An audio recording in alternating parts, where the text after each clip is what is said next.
Some of the NBA's brightest stars that you may have completely forgotten about, starting with Andrei Kirilenko, who secretly may have been the best defender you've ever seen. AK-47 is known one for his sick nickname, and two for being one of the NBA's very rare 5x5 threats. But I remember the nickname AK-47. Andrei Kirilenko. This is crazy. What you may not remember is this dude was a basketball mastermind that not only was one of the most versatile players the game has ever seen, but also put together what was the most underrated carry job in NBA history. Kirilenko was drafted 24th overall by the Jazz in the 1999 NBA draft. However, he didn't make his debut until 2001, spending a couple of years playing professionally overseas.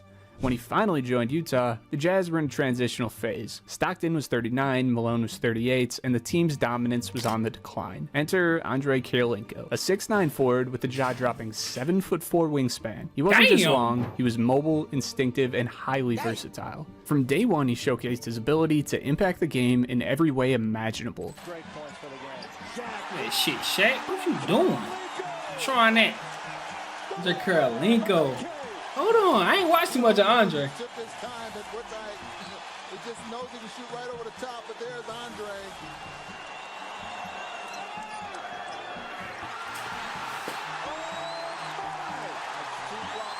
Shit starting to get wicked. The fans adored this guy from the very beginning, and it's clear to see why. When it came to doing the little things, the guy did everything possible to get an edge. AK would maneuver the perimeter brilliantly, reading offenses like a book, and never missed a rotation. This guy could clean the offensive glass like very few, and when it came down to the wire, it always seemed like a tipped Kirilenko pass or a huge Kirilenko block from the weak side would decide the game. When it came to the defensive side of the ball, this guy had per 36-minute averages of over 2.5 steals and 2.5 blocks a night. As a guy who could switch on to point guards while also being able to match up with most centers, he was literally the most versatile defender that the NBA had ever seen at 20 years old, and the stats back that up. Kirilenko's true breakout came in the 2003-2004 season. By this point, Stockton had retired and Malone had left for the Lakers. The Jazz were expected to be one of the worst teams in league history, and taking a look at their roster tells you the story you need to know. These guys were terrible. Carlos Arroyo was the only one on the roster hitting the league ER of 15. Greg Ostertag was the only one on the roster with a positive plus-minus. And Jaron Collins was the only one above league average in true shooting percentage. The Utah Jazz were an absolute nightmare waiting to unfold, but the Jazz finished the season a solid 42-40. Andrei Kirilenko's 2004 season was the most underrated carry job in NBA history. The guy was brilliant in nearly every way possible. Just watching the team play for a few minutes showed that Kirilenko was the best player on the team by a mile, and there were a few keys that made him so effective. At 6'9" with a 7'4" wingspan, Kirilenko had the potential to be one of the best defensive presences that the game has ever seen, and his basketball IQ ensured that Kirilenko reached that level. When it came to the little things, this guy's rotations were impeccable. He could slide over to help around the basket, but was also equipped with freaky instincts, quickness, and a length that could recover in a heartbeat. Kirilenko was one of the best shot blockers the game has ever seen, averaging 3 blocks a game and 2 steals. When extended out to 100 possessions, gives you 4 blocks and 3 steals. Blocking shots and getting steals doesn't make you a great defender per se, but in Andrei's case, it didn't even seem like it was his main defensive attraction, all while being the best in the world at it. Kirilenko had that Victor Wembanyama effect to a lesser extent, of course, where his sheer length allowed him to cover a massive portion of the floor. When it came to getting hands and faces, no matter how bad somebody blew their matchup, Kirilenko could recover to stick a hand in anyone's face. He had some of the best closeouts the NBA has ever seen, which may sound like a silly way to make him sound better than he is, but I don't think the importance of that should be overlooked. AK was probably the best jump shot blocker in league history, which is certainly a weird and very niche skill, but as I'm sure many of you could personally attest to, makes it a hell of a lot harder to get shots off confidently when someone like this is in your vicinity. The reason that Kirilenko gets compared to Draymond Green as often as he does, despite having the absolute opposite body type, is that this guy was the ultimate glue guy offensively and a switchy defender you could put on whoever was giving you trouble. But Kirilenko had a much better ability to contest shots on the perimeter and alter shots around the rim. Now, AK certainly made defense fun. I mean, he was a cool 5x5 threat, and how often can you break down someone's defensive game without this getting insanely boring? But oddly, what was underrated in AK's game was the other side of the ball. Now, Kirilenko is mostly looked at as a defensive specialist. Yeah, he wasn't a dominant scorer, but that's not to say he wasn't a damn good one. Shooting 34% from the three-point line, Kirilenko could knock down open 3 balls when they were there. For the most part, Kirilenko's buckets came off just taking what the defense gives him. He was an ultra-high IQ player, so frequently you'd see him beating slower forwards on backdoor cuts, creating space off flare screens, snagging putbacks, and leaking out in transition. Kirilenko's scoring talent was nothing super flashy, he was smart, and the Jazz utilized him well. But where they found the real value in his game was with his abnormally strong playmaking ability. At 3 assists per game, eventually reaching up to 4 later in his career, Kirilenko was on par with the best in the world at his position when it came to facilitating. He was a great transition playmaker, of course, but AK's fit in the Jazz's flex offense was really where the magic happened. For those of you who don't know what flex is, it's a set in which 4 players remain in constant motion with a series of cross screens on the baseline and down screens from the high post while continuously swinging the ball from high post to high post. Now, of course, it gets more complex than that at the NBA level, but that's basically the fundamental principle. And with the constant off-ball motion, and a guy who seemed to see plays unfold before they happened, Jazz fans would certainly witness some wizardry this year. You may be wondering why I'm nerding out this hard on you about some player who retired 10 years ago's game in his 3rd year in the league. Well, that's because I'm trying to paint the picture that his 16.5 points, 8 rebounds, and 3 assists don't tell you. Now, Hey, I didn't know he averaged 16 and 8. 3 blocks and 2 steals? AK-47 was out there hooping. 3 blocks and 2 steals are insane like we covered, but why the hell would I call a 16-point season the NBA's most underrated carry job? Well, yeah, that was crazy. The more you dig into the statistics of the season, the more answers you find. For starters, the Jazz were playing some insanely slow basketball. 2nd slowest in the NBA, and 12th slowest all time. With a lack of possessions, AK's numbers were greatly deflated, while his per 100 possessions illustrate that at 25, 12, and 5 with 4 blocks and 3 steals, this guy really did have the versatility that he was hyped up to have. Kirilenko provided immense value to the Jazz during his time on the floor, outscoring their opponent by 1.5 points per 100 possessions, which typically tracks his time on the floor, outscoring their opponent by 1.5 points per 100 possessions, which typically translate to a 45 to maybe 50-ish win season. Now, without him, these guys fell to minus 11 per 100 possessions, which would leave them amongst the 5 worst teams to ever play in the NBA. Kirilenko was needed in all aspects of the game and every running second to the game. Kirilenko's insane campaign translated to the 3rd highest box plus minus in the league, ahead of guys like Tracy McGrady and Kobe Bryant. Not only was AK more than deserving of his All-Star selection this year, but this guy really should have been in discussions for league MVP. At just 22 years old, AK-47 should have league MVP. Now I think we're going a little too far. Stop the cap. Nah, let me stop. Kobe Bryant. Not only was AK more than deserving of his All-Star selection this year, but this guy really should have been in discussions for league MVP. At just 22 years old, AK-47 should have honestly retired as one of the greatest defenders to ever play the game, and as the NBA's ultimate Swiss Army knife. Unfortunately, following an injury in the following season, the Jazz quickly shifted the focus of the team onto their new stars in Carlos Boozer and Darren Williams. And although Kirilenko stayed on the roster, they chose to underutilize him as a role player, since with his versatility, he could really play any role that they wanted. AK played just 3 years in the spotlight in Utah before becoming a consistent glue guy for the remainder of his career. I mean, it's unfortunate we really never got to see this guy really let loose, but at least from now on, you won't forget the name Andre Kirilenko. Now, Peja Stojaković has a couple of similarities to the Andre Kirilenko story that have somewhat buried his name into NBA lore, as he served as more of a role player for most of his career. But similar to AK, Peja had a 1-year run, the same year that really proved Peja was so much more than he's given credit for. Man, like, comment, subscribe, bro. Y'all already know what to do. Check the NBA Legends Reaction playlist for more NBA Legends reactions. Let me know in the comments what you want me to react to next, bro. I got some more videos coming on other legends of the game, but let me know what you want me to react to next. Go ahead and continue the video. Career due to his ability to absolutely stroke the 3-ball. Peja is one of the best shooters of all time, standing at 6'10", and is really hard to find a comparable. He was 6'10"? Because he was 1-1 back then, and I mean even now, when everyone can stroke that thing, I don't think anyone really does it just like Peja. Honestly, given how badly this guy would dominate the NBA and how pivotal he was on a powerhouse team in the early 2000s, it kind of blows my mind that to this day, this guy is never mentioned. Now, Peja was drafted on the Kings in the 1996 NBA draft between Steve Nash and Kobe Bryant. So it's safe to say that this guy had some 96 NBA draft between Steve Nash and Kobe Bryant. So it's safe to say that this guy had some big shoes to fill from the very first day. The Kings were a pretty miserable team at the time, But Peja would take a few years to play in Greece after being drafted, which definitely worked out for him. The Kings would acquire a pair of bigs in Vladi and Chris Webber that would not only go on to be team leaders, but would quickly define the team's identity for an offense that would quickly take over the NBA. That might have been Vladi smoking in that locker room in halftime. That might have been Vladi.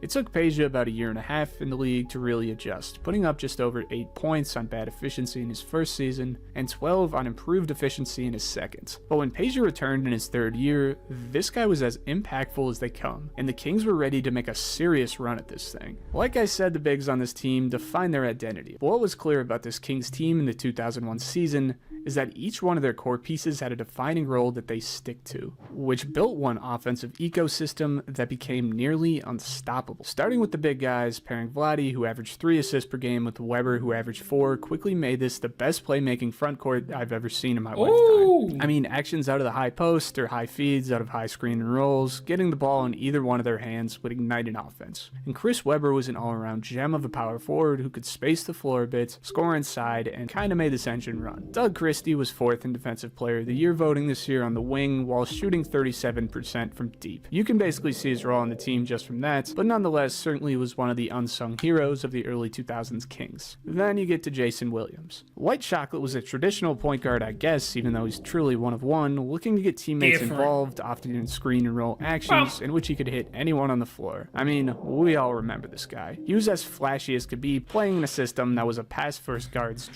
We all remember this guy. He was as flashy as could be, playing in a system that was a pass-first guard's dream. Now finally, we get to Peja Stojaković. Of course, Peja's main job for this team was to put up points. He could shoot the piss out of the ball from anywhere. Every once in a while, you'd see him bust out a move off dribble, but for the Hey, let me know in the comments y'all want that Page video, bro. We might gotta do that. Cause I just seen, bro, we might gotta do that. most part, this was just all in the flow of the offense. Peja could utilize his size a bit as a big 6'10" small forward to score inside, often hovering around a solid 70% around the basket. He could create a little bit and you'd see flashes of his playmaking ability. I mean, hell, he threw one of the sickest passes in NBA history, but for the most part, Stojakovic's game was 100% about efficiency. Not only were his shooting numbers incredibly high, putting up 20 points on 47% from the field, 40% from deep, and 86% from the line, but his game had very little wasted motion, if any at all. He wasn't looking to ISO guys up, although he probably could. He would defer to better creators and basically just took what the defense gave him. But putting up a hyper-efficient 20 points per game shows that he was damn good. Come here. The Kings, for the most part, were trying to outscore you with what was the second fastest pace in the NBA, which made Peja's scoring punch all that more valuable.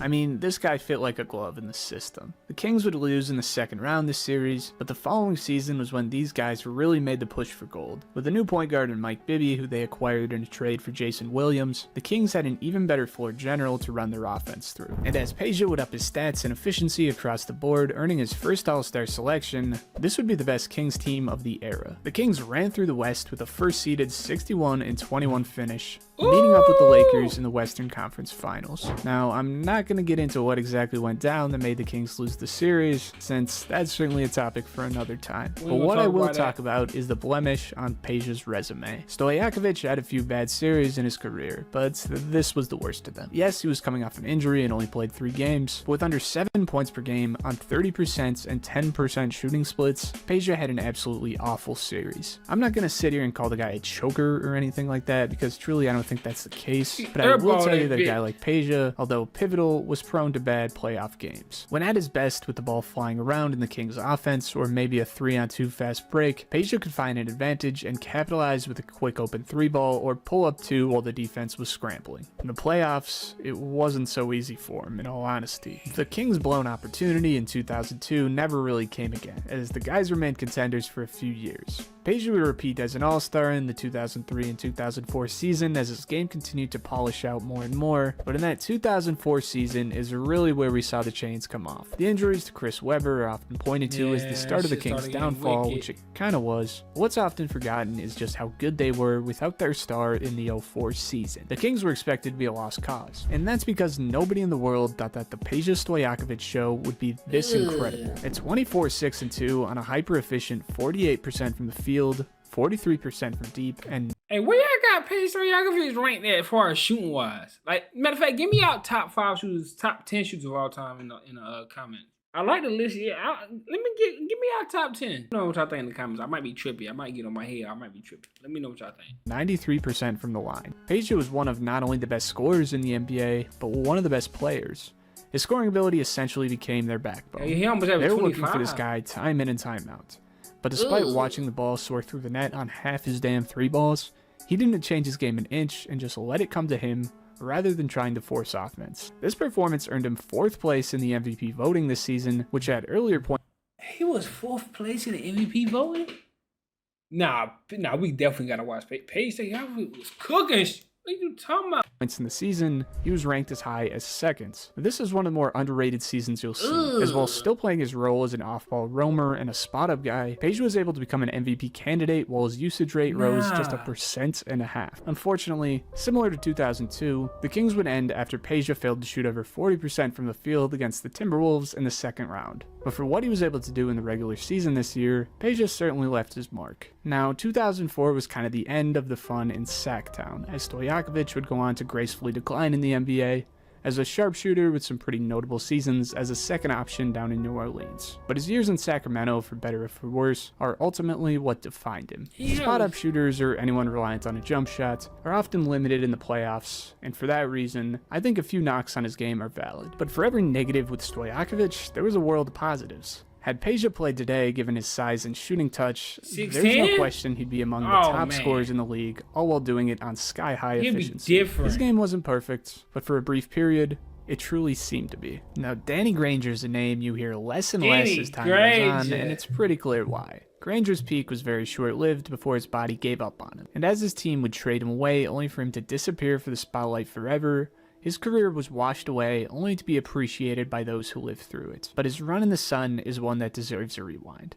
Because I ain't gonna lie, I used to play with Danny Granger on 2K. That's a fact. Even those who got to watch him firsthand might have forgotten just how incredible this kid was. Now, Granger was a bit of a draft steal, picked 17th overall by the Indiana Pacers in the 2005 draft. Now, this was the year following the malice at the Palace, and the Pacers were very quickly removing themselves from the players who created the scandal of scandals. Granger's role was limited at first, as Pacers stars and Ron Artest and Jermaine O'Neal, as well as guys like Steven Jackson, were still taking up shots. But as the Pacers would quickly dump off each piece, Granger very quickly rose through the ranks of the NBA. From 7.5 points as a rookie, Granger would jump to 13.9 points in his 2nd season as the Pacers would dump off Artest, then to 19.6 points as the Pacers would drop off Jackson. Granger was blossoming in a very surprising way. Seeing a mid-first rounder putting up near 20 a game in just his 3rd season is a real great sign, of course. But I don't think the world really expected him to keep on growing the way that he did. As the Pacers would dump off Jermaine O'Neal, Indiana officially became Danny Granger's team in the 2009 season, and Danny had himself a career year. At just 25 years old, Granger would put up an insane 25.8 points, 5.1 rebounds, and 2.1 assists on a very efficient 45% from the field, 40% from deep, and 88% from the stripe. This kind of production at this age, on this efficiency, put Granger in some very elite company. I mean, this is nothing to sneeze at. Granger had a very simple yet effective game that utilized his strengths well while leaving little to desire. Granger's bread and butter was forcing 3 balls, which is where over a third of his looks on the floor came from. I mean, fantastic catch and shoot guy, played in the flow of the offense while being able to take guys off the bounce when necessary, where he could pull up in the mid-range or finish inside. Pretty typical 3-level scorer kind of guy. Although not really being very athletic, Granger could get to the basket with very little wasted effort. He also had the advantage of being a 6'9" small forward, in which he would frequently attack smaller perimeter players in the post, and also drew over 9 free throws a game. I mean, Granger had a very well-balanced offensive game, and emerged as one of the best pure scorers in the NBA in the 2009 season, earning him the Most Improved Player award. Granger was a very solid building block to a new era in Indiana. He could score the ball at a very high level, and was pretty average when it came to rebounding, facilitating, and defending on the perimeter. Unfortunately, the Pacers would finish at just 36 and 46 this season,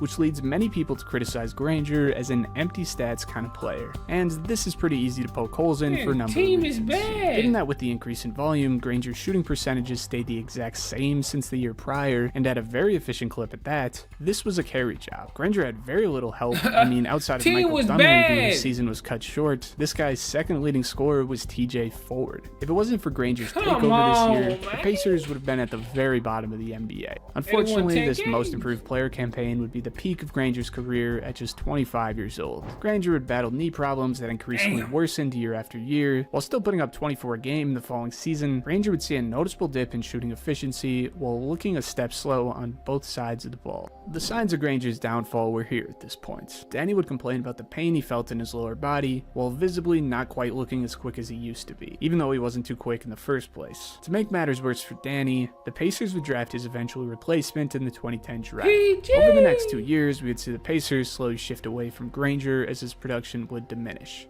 Indiana was now starting to build the core of the 2010s Pacers that we came to know, while Granger never really got his chance to ball out while the team was competent. Unfortunately, after this point, Granger would be diagnosed with patellar tendinosis requiring a severe surgery in his knee, and effectively took the last bit of pep out of Granger's step. At this point, Granger was getting surgery while PG was leading the Pacers to the Eastern Conference Finals. The Pacers would move on from Granger in the following season, which caused a wave of shock throughout the Pacers locker room. Although scoring 8 points on below 40% shooting at this point, Granger was looked at as a glue guy in the locker room. George would go on to call Granger his mentor, and in a lot of ways, you can definitely see how playing under a guy like Granger before having the mentorship of him while PG took the keys to the team would be beneficial for him, especially given their playstyle similarities.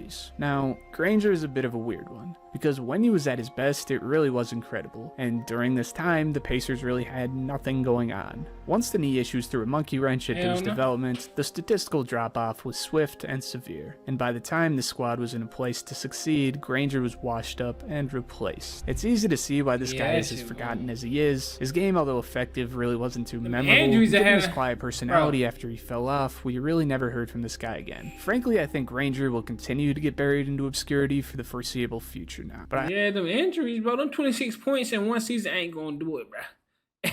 Ain't gonna cut it, bit I off. hope I at least helped you realize that for a while, Danny Granger was truly doing something spectacular. I ain't know he Michael Redd averaged is one of the most 26. forgotten stars of the 2000s, despite having a game that would absolutely thrive in today's NBA. A big and physical shooting guard with a smooth lefty Michael stroke, Redd? Redd was ahead of his time hold by on. his NBA. Hold on, I ain't never heard of Buddy. Michael Redd.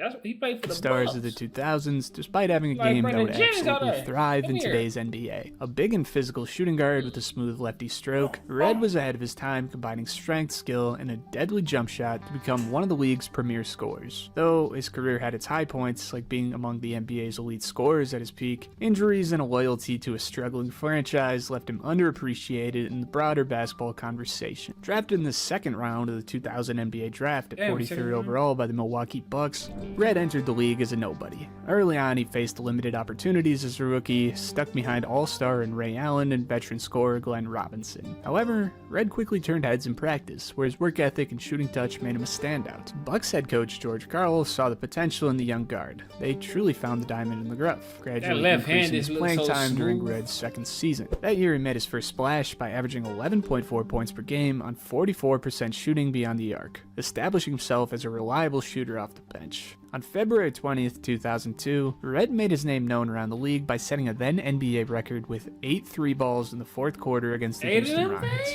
The performance marked him as a player to watch grow, and started to draw attention as a silent star in the NBA. By the offseason, his stock had risen significantly, and the Dallas Mavericks extended a 4-year, $12 million offer to lure him away from Milwaukee. Recognizing his value, the Bucks matched the offer, ensuring Redd would remain in Milwaukee for the long run. The 03-04 season was a turning point. With Ray Allen traded to Seattle in one of the most lopsided trades in history, Redd moved into the starting lineup. He responded by averaging 21.7 points per game and earning his first All-Star appearance. With Allen gone, Redd became the face of the franchise, no doubt about it, during an otherwise bleak era for the Milwaukee Bucks. His perimeter shooting and scoring versatility gave fans a reason to tune in during some of the team's darkest years. After the 04-05 season, Redd faced a defining moment in his career. As a free agent, he had the opportunity to join the Cleveland Cavaliers to team up with a young LeBron, who was rapidly ascending as the NBA's next megastar. The pairing of LeBron's playmaking and Redd's scoring would have certainly made one of the best teams of the era, no doubt about it. Instead,